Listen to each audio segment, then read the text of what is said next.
देखो आज पढ़ते हैं स्फेरिकल वेव, गोलीय तरंगें। देखो ये कोई स्रोत है,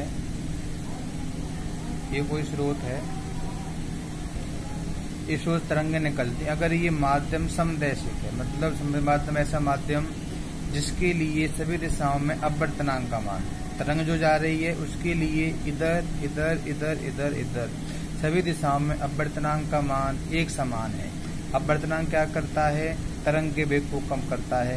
अगर इधर अपवर्तनांक म्यू है, इधर वेग का मान तरंग वेग कम हो जाएगा, इधर तरंग का वेग कम हो जाएगा, इधर तरंग का वेग कम हो जाएगा, इधर कम हो जाएगा। तो अगर मैं इसको एक समान पर, इन जो तरंगें आगे जा रही हैं इनके बिंदुओं को अगर मैं मिलाऊं तो एक गोलीय तरंग का निर्माण होता है। इस स्रोत से कोई ऊर्जा W ऊर्जा प्रति सेकंड निकल रही है, तो r त्रिज्या का गोला माना जाए तो r त्रिज्या के गोले पर जो तरंग की तीव्रता होगी उसका सूत्र है W बटे एरिया। तो देखो ये कोई समतल तरंग का समीकरण है, y बराबर a sin omega t minus k dot r। ये समतल तरंग का त्रिविमीय समीकरण है जिसका आयाम है a, कोणीय वेग ओमेगा, t समय पर ये उस तरंग का समीकरण है, k संचलन कांस्टेंट है और r उस तरंग की पोजीशन है। 3D में है तो r, अगर 1D है तो x, y या z को एक दिशा ले लेते हैं, जहाँ a तरंग का आयाम है जिसे अधिकतम विस्थापन भी कहते हैं। यदि किसी समदैशिक माध्यम में कोई प्रकाश स्रोत W ऊर्जा प्रति सेकंड उत्सर्जित कर रहा है तो प्रकाश का स्रोत रखा हुआ है कैसे माध्यम में? समदैशिक माध्यम वह माध्यम होता है जिसमें प्रत्येक दिशा में तरंग के लिए अपवर्तनांक का मान समान होता है।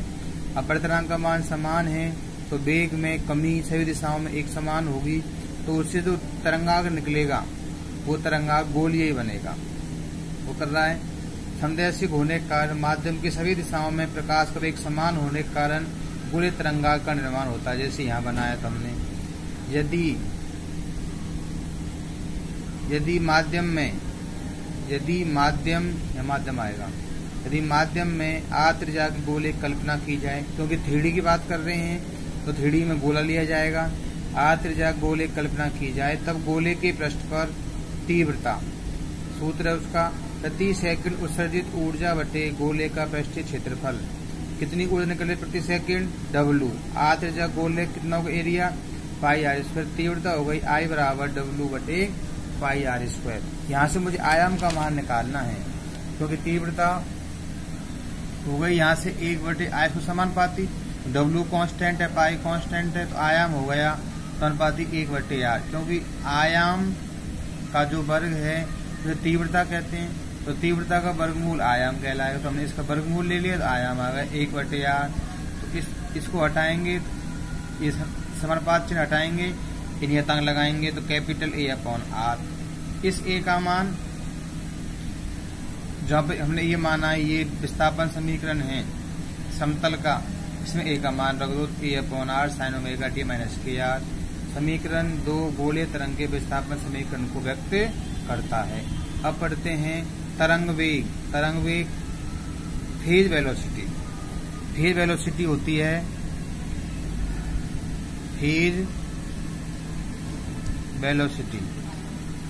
कोई तरंग किसी माध्यम में जिस वेग से संचरित होती है, तरंग का वह वेग तरंग वेग या कला वेग कहलाता है। इसे BP, P फॉर फेज और B फॉर वेलोसिटी से व्यक्त करते हैं। हम जानते हैं कि एक विमीय तरंग का समीकरण, अगर एक विमीय तरंग है तो यहाँ x आ जाएगा, त्रिविमीय है तो r आ जाएगा। तो y बराबर a sin omega t minus के। तरंग वेग के लिए जो इसकी कला है उसका मान नियत होना चाहिए। तो ओमेगा टी माइनस के x बराबर नियत, इसका अवकलन कर दो। ओमेगा नियत है, t का dt, k नियत है, x का d। तरंग आगे बढ़ रही है समय के साथ तो समय परिवर्तनशील है और विस्थापन x परिवर्तनशील है। k कांस्टेंट, ओमेगा कांस्टेंट है। Omega upon k dx upon dt। अगर एक विमीय तरंग है उसका विस्थापन dx होगा dt समय में, तो विस्थापन परिवर्तन की दर को वेग कहते हैं। तो dx अपॉन dt वेग बन जाएगा किसका? तरंग का, उसे ही हम कहते हैं कलावेग। तो बीपी होगा ओमेगा अपॉन के। अब पढ़ते हैं हम समूह वेग। समूह क्या होता है? जब किसी माध्यम में दो या दो से अधिक तरंगें एक साथ संचित होती हैं। पहले एक तरंग जा रही थी, अब दो या दो अधिक तरंगें एक साथ संचित होती हैं, तब इन सभी तरंगों के द्रव्यपन से मिलकर जो परिणामी तरंग जिस वेग से गति करती है वह उस तरंग का समूह वेग कहलाता है। इसे BG, G for group, B for velocity, इसे कहते हैं ग्रुप वेलोसिटी कहते हैं। कम से कम दो तरंगें होनी चाहिए। तो मैंने मान लिया दो तरंगें हैं, y बराबर a sin omega 1t minus k1x। दूसरी विस्थापन समीकरण है y2 बराबर a sin omega 2t minus k2x। अब लगाएंगे सुपरपोजिशन प्रिंसिपल। ये कहता है दोनों को आयामों को जोड़ना है। ये सुपरपोजिशन प्रिंसिपल y बराबर y1 प्लस y2 दोनों को जोड़ दिया है। यहाँ से साइन c माइनस डी खोल दिया है, sine c cos d plus cos c minus sine d। यहाँ से साइन c माइनस डी खोल दिया है, या फिर sine c plus sine d लगा सकते हैं। इसको खोलने पर सॉल्व कर लेंगे तो ये बन जाएगा। अब देखो माना कि दोनों तरंगों संचरण नियतांक तक कोणीय आवेग लगभग समान है। ओमेगा 1 प्लस ओमेगा t को मान लिया लगभग ओमेगा, क्योंकि मैंने इनके संचरण नियतांक और इनकी आवृत्ति लगभग समान मान लिया, तो इनका योग तो हो जाएगा दोगुने के बराबर। और अंतर को मान लिया मैंने डेल्टा के रूप में, अंतर बहुत कम है। तो ये मान मैं अगर यहाँ रखूंगा, ये मान अगर यहाँ रखा जाएगा तो ये हो जाएगा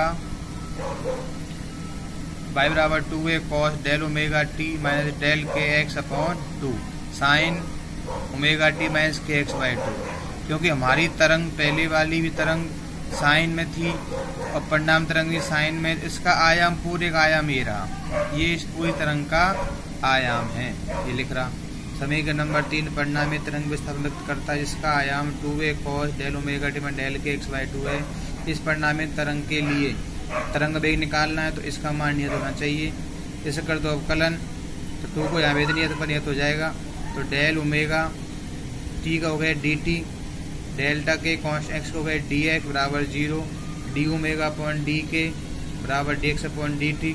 अब डेल्टा के टेंस टू 0, क्योंकि मैंने ये कहा है क्योंकि इनमें दोनों लगभग बराबर है, ये लगभग बराबर मतलब डेल्टा के का मान टेंस टू 0 है। तो ये जो आंशिक परिवर्तन है ये पूर्ण परिवर्तन चेंज हो जाता है। नीचे डेल्टा के जिसके सापेक्ष अवकलन किया गया, यदि उसमें परिवर्तन बहुत नगण्य है तो आंशिक अवकलन को चेंज कर सकते हैं पूर्ण अवकलन में। तो डेल्टा के टेंस टू 0 है तो डेल ओमेगा अपॉन डेल के बराबर बन जाएगा डी ओमेगा अपॉन डी के। ये बनेगा डी ओमेगा अपॉन डी के बनेगा के। तो डी ओमेगा अपॉन डी बड़ेगा डी अपॉन के, तो ये हो गया बीजी का मान आ गया डी ओमेगा अपॉन डी के। ये होता है ग्रुप वेलोसिटी, इसे कहते हैं ग्रुप वेलोसिटी। अब देखो संबंध देखते हैं दोनों में, relation between phase and group velocity. हम जानते हैं कि तरंग का कलावेग vp upon omega upon k, समवेग बीजी equal d omega upon d k. समीकरण 1 से मान निकाल लो ओमेगा का, के को यहाँ भेज दें बीपी इंटू के। मुझे इसका मान चाहिए, इसका कर दें के सापेक्ष अवकलन, तो d omega D omega upon d के। बीपी कांस्टेंट रखा, के का 1 प्लस के कांस्टेंट रखा, बीपी का डीपी अपॉन डी के।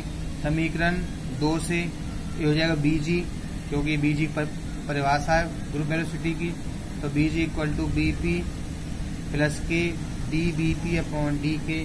क्योंकि के होता है 2 पाई बटे लैम्बडा, इसका कर दो अवकलन, तो के का हो गया डी के 2 पाई कांस्टेंट 1 बटे लैम्बडा का माइनस 1 बटे लैम्बडा है इसका, और लैम्बडा का डी लैम्बडा। इसका हमने मापांक ले लिया क्योंकि माइनस साइन ये दर्शाता है कि लैम्बडा बढ़ता है तो के कम हो जाएगा। तो डी के हो गया 2 pi upon lambda square D lambda, तो डी के हो गया 2 पाई, यहाँ पे लैम्बडा स्क्वायर मैंने लैम्बडा अलग कर दिया है, तो ये कितना बन जाएगा वापिस के। तो डी के हो जाएगा के into D lambda upon d lambda. ये मान समीकरण 3 में रख दो, डी के का मान यहाँ रख दो इस समीकरण नंबर 3 में। तो बीजी equal to vp plus k d vp upon k d lambda into lambda, k से के कट गया, तो बीजी equal to vp plus lambda d vp upon d lambda. समीकरण 4 कला वेग और समूह वेग में संबंध दर्शाता है, क्योंकि ये समूह वेग है, ये कला वेग है।